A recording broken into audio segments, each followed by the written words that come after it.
Aming lumalakas ng aming sitya kamatayan, lipas ito ang aming wakas. Sandali ng pagpanaw, ikaw ang aming hantungan. Kami ngayon namamatay sa iyo, bukas mabubuhay. Kaya kaisa ng mga anghel na nagsisiawit na maputi ng walang humpay sa kalangitan, kami nagbubunyi sa iyong kadakilaan. Santo, Santo, Santo, Panginoong Diyos sa mga pangyarihan, napupuno ng langit at lupa ng kalwalhatian mo, o sana sa itaasan. Pinagpalapalito sa ngalan ng Panginoon, o sana sa itaasan. Ama naming banal, ikaw ang banal, bukal ng kabanalan, kaya sa pamagitan ng Espiritu, gawin mong banal ang mga kaloob na ito upang para sa amin maging katawan at tugo ng aming Panginoong Jesucristo. Bago niya pinagtiisang kusang loob na maging handog, hinawakan niya ang tinapay, pinasalamatan kaniya, pinaghati-hati niya iyon, iniabot sa kanyang mga alagad at sinabi, tanggapin ninyong lahat ito at kanin.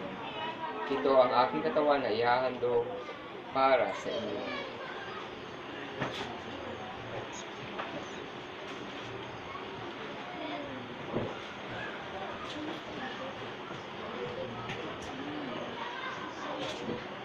Diyon din naman matapos ang hapunan, hinawakan niya ang kalis. Muli kaniyang pinasalamatan. Iniabot niya ang kalis kanyang mga alagad at sinabi, tanggapin ninyong lahat ito at inumin. Ito ang kalis ng aking dugo ng bago at walang hanggang tipan. Ang aking dugo na ibubuhos para sa inyo at para sa lahat sa ikapagpapatawad ng mga kasalanan. Gawin niyo ito sa pag-alala sa akin.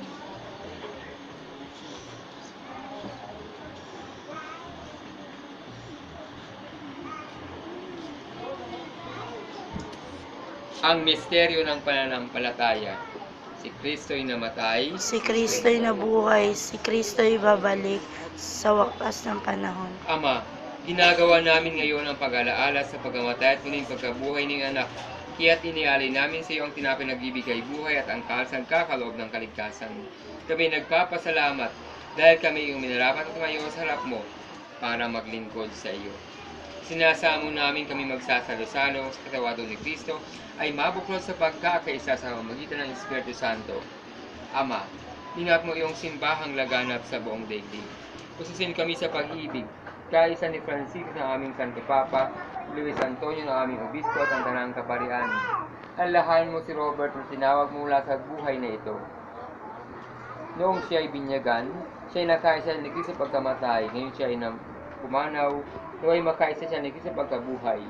Alahan muli ng mga kapatid naming nahimlay, na may pag-asa sila ay muling mabuhay, kaya hindi na lahat ng mga pumanaw. Kawan mo sila at patuloyin sa iyong kaliwanagan.